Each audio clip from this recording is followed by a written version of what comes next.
Pati kilay ko kinakain ni Kimo. Papakita ko sa inyo kung papaano ako nagpapalit ng bag ko. Ayan. Nagbibigay ng hindi magandang balita si Marites. LV bag. Front view. Cute. Back view. Itong line na ito yung guide mo kung gaano kalaki yung Marites mo. Ayan, susundan mo yung mga guide na yan. Tapos, tatanggalin na yan. Pagka nagupit mo, then isuot na ni Marites. Ito, velcro siya. So, para hindi lalabas yung mga napoproduce ni Marites, mapa-gas man or solid, pag i-close mo yan, hindi na yan lalabas. Hindi na sisingaw ang Marites mo kahit anong daro-daro mo pa. Pero, nagpapalit ako araw-araw para confident ang lola nyo na magdaro-daro. Ito ang brand na ginagamit ko. Ito yung pinakamura na komportable ako. Komportable yung skin ko kasi minsan yung iba na mura nga siya pero makati yung skin mo, yung sa adhesive niya makati. Ito hindi ko makati yung skin ko. Kaya hindi ko siya ibibigay na 100% very good reviews kasi maingay siya. Kapag rumarampa ako, yung para akong nagsusuot ng plastic, tumutunog-tunog habang lumalakad, gumaganon-ganon. Ganon. Pero sa trabaho ko kasi, maingay yung mga machine, hindi naririnig. Kahit utot ako ng utot, hindi ako naririnig ng mga katrabaho ko. Ito yung nilalagay sa gilid ng ring. Tinitipid ko ito kasi araw-araw naman akong nagpapalit. So, ang nilalagyan ko lang ang pinakababa, ma-protect yung skin ko. Ito yung tumutulong para mas lalong dumidikit at maprotektahan ang ating skin. Yung iba na can afford, nilalagay nila yung buo. Kaya, tingnan mo. Buong yan, yung buong circle yan. Ganun na lang ang naiwan. Kapiranggot lang yung ginagamit ko. Lagay ko lang yung bandang, yan, yung ganon. Yung bandang baba lang yung nilalagyan ko. Nautot ang Marites ko. Isang daliri, pinapasok ko siya sa butas. Ay, so, pasok ko dyan. Tapos, para masigurado ko na hindi kumapok ng gunting yung plastic. So, ayan pala. Ito pa lang ito. Ang purpose pala nito ay para hindi transparent. Hinihiwa ko lang siya ng ganon. Oops.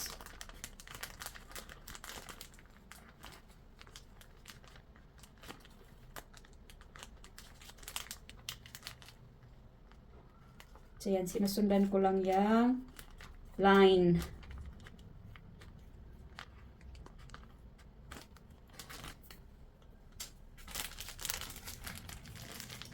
So, ayan na. Butas na siya.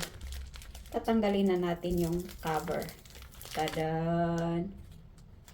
So, ito na yung part na didikit sa skin ko. Now, ready na siya. Dito ko idinidikit yung ring barrier. Kasi, mas comfortable ako na dito ko siya idikit kaysa direct doon sa balat ko. Yung iba, nilalagay nila ng ganito. Take note, ganon ako katipid sa ginagamit ko. So, dito ko siya ilalagay dito sa baba. So, ayan na ang resulta. Andyan na yung parang, yung ring barrier. Yan. So, parang nakasmile lang yung stumabag ko. Andyan lang sa ibaba. Yan lang sa ibaba ang nilalagyan ko. Kasi yun nga, sa sitwasyon ko na nagtatrabaho ako at gusto kong confident ako na makidaan-daan sa mga katrabaho ko, amoy Johnson ako, araw-araw akong nagpapalit. Araw-araw kong binibihisan ang Marites ko. Kaya mura ang pinili ko. Maraming mga ibang brand na may kamahalan na pwede mo siyang papalitan in 3 to 5 days. Ako naman, araw-araw ko itong tinatanggal. Mura pero fresh si Marites. I know, marami sa mga katulad ko. Sa umpisa, nahihirapan din ako kung papaano siya idikit. So, nakahanap ako ng paraan kung papaano siya mabilis ang idikit. So, hinahawakan ko siya ng ganun. Yung banda dito sa ibaba, yun yung pinakauna kong i-attach sa ibaba naman ng stomach ko. So, ganyan yung hinahawakan ko yung yung plastic. Hinahawakan ko siya. Hinahawakan ko yung plastic at ganun na yung opening niya. Oops. Ganun. So, didikit na natin. Hawakan si Marites. Oops. Linisin ko muna. Mahirap talaga ang matrabaho din siya eh. Kaya ako, naglalagay ako ng extra time talaga sa umaga before ako papasok kasi maraming seremonyas ang ginagawa ni Marites. So, kailangan siyang malinis bago ikabit ang ating bag at tuyo para hindi siya mangangati, hindi siya magkukos ng moist. So, dapat tuyong-tuyo siya bago ilagay ang bag. Tuyong-tuyo at malinis para kumapit siya ng maayos. So, ayan. Si Marites. Ipaangat si Marites ng paganon. So, yung baba na part kung saan dinikit natin yung barrier ring, doon natin sana ay makita nyo. Ganun lang. Oops. Tuk.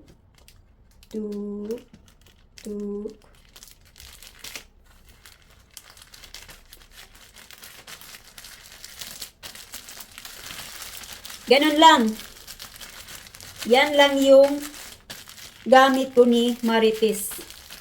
Mura, tipid, pero fresh. Ayaw kong gumamit ng mahal. Tapos, aabot siya ng 3 to 4 days. Ayoko nang ganun kasi mas gusto ko yung nagpapalit ko araw-araw. Hindi ako nagpapalit araw-araw kapag off ko. Saka na ako magpapalit kapag babalik na ako sa work.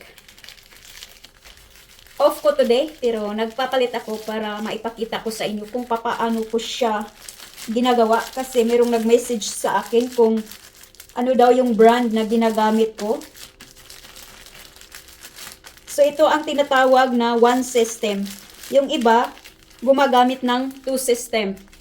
Ang ibig sabihin ng two system, meron yung magkaiba yung bag at magkaiba din yung dinidikitan ng bag. So, one system lang ito. Tapos, isa lang yung hungawan, singawan. Ito na siya. Tapos, ginaganyan ko yan siya para in time na bubuksan ko siya, mabilis ko siyang buksan. Kasi pag hindi ko siya ginagawa ng ganun, parang dumidikit siya, it takes time para mabuksan ko. So, pag napuno na ito ng utot or anumang solid, ayan, binubuksan ko lang, gumaganon sa bowl, chuk. Ayan, lumabas na. Baga, ito na yung puwet ko. Pinupunasan ko lang yan ng maayos. Tapos, isi-sealed.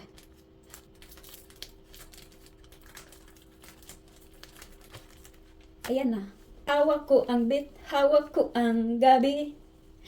Tada! Gumagamit na ako ng belt kasi if napansin nyo, nagbabulge siya dito. Nang dahil sa hindi ako gumagamit ng belt at saka active ako sa trabaho ko, physically active. So, kailangan ko talagang maglagay ng belt. Mabilis lang siyang gamitin. Kung kaya, ang isa kong belt na all over sa katawan ko ay pinalitan ko. Ito na. Mas mura lang din itong belt na ito na nabili ko din. Siya. O, tadan. Ganyan na. Tapos, maano na yan siya, ma-protect na yan siya. So, napaka-importante na maglagay tayo ng belt para iwas sa mga sinasabi nilang parastomal hernia. Ang parastomal hernia naman ay yun nga, yung nagbabulge. Kasi mahina na yung tiyan natin, mahina na yung abdomen natin nang dahil sa mga operasyon, wala nang kumbaga lining, wala nang makapitan, hindi na makakapit yung mga intestine natin, kaya ganun ang nangyari. So, kailangan nating support. Tapos, meron siyang ikakabit na ganyan. Ganyan. Then, that's it. You're ready to go. O, diba? Diba maingay? Yan lang yung ano ko, concern ko. Negative 1 yung product na ito. Pero, okay na ito sa akin. Kasi yun nga, mura siya. Comfortably yung skin ko, hindi nangangati. Kahit maingay, okay na ako dyan. So, ito yung sinasabi ko na 2 system. Meron siyang ganito. Ito yung pagkakabitan mismo ng bag. So, ito yung ilagay dyan. Tapos, yung bag, idikit dyan. Idikit dyan. So, mas comfortably ako sa isang system lang. One system. Kasi, hindi ako nag-iisip na mabukas or whatsoever. Kasi isang ano na yan. Isang damitan lang yan. Walang ibang parts. So, yun lang po ang topic natin today. Maraming salamat po sa inyo. Pati kilay ko, kinakain ni Kimo.